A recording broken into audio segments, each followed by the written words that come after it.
There's a version of this conversation that gets had in every leadership book, every management seminar, and every business podcast. Praise your people, give constructive feedback, use the sandwich method, be specific, and be timely. And look, none of that is wrong exactly, but it misses what I think is the more important thing, which is that praise and criticism are both tools, and tools only work as well as relationships that they're used inside. I've managed employees and I've managed contractors and I've managed trades on job sites for a while now. And what I've learned is that the mechanics of how you deliver feedback matter a lot less than whether the person on the receiving end actually trusts that you're in their corner. If that trust isn't there, praise feels fake and criticism feels like an attack, no matter how carefully you word either one.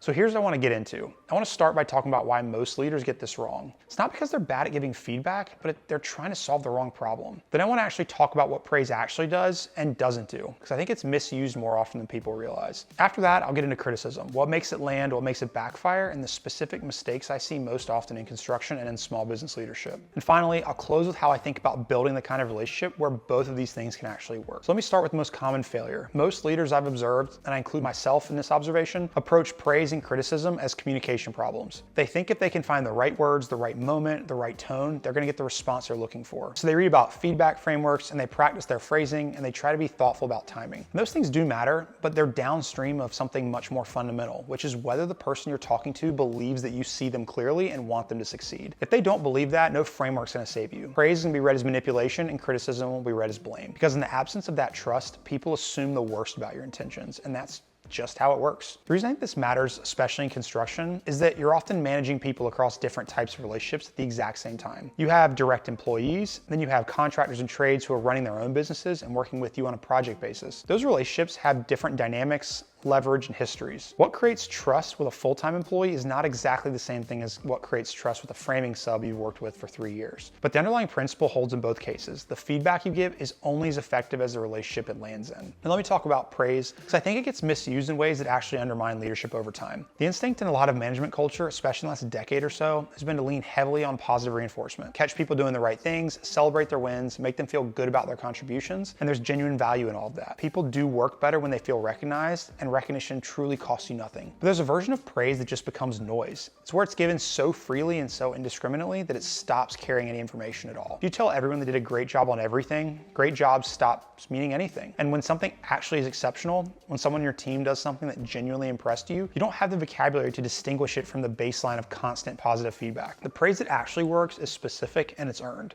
It names what the person did, why it mattered, and ideally it tells you about them.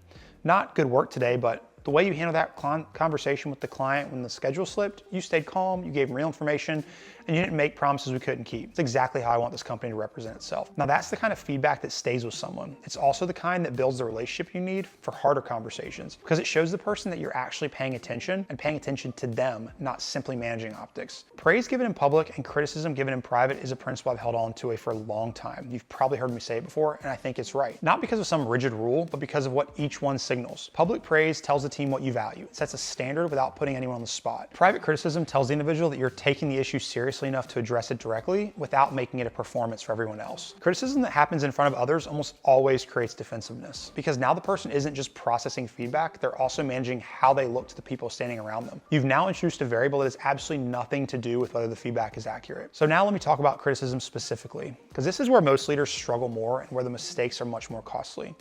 First and most common mistake is waiting too long. Something goes wrong, a quality issue, a communication breakdown, a safety shortcut, and you don't address it immediately. Maybe it's because you're just not trying to create conflict. Maybe you're hoping it was a one-time thing and it'll take care of itself. Maybe they're just busy and they'll tell themselves you'll get to it later. What happens when you wait is now that behavior gets a window to repeat itself. The person on the receiving end doesn't know there's a problem. By the time you do address it, there's now a pattern to deal with instead of just an incident. Feedback loses almost all of its effectiveness when it's delayed. The closer to the moment, the clearer the connection between what you're saying and what they actually did. The second mistake is being vague to try and avoid being harsh.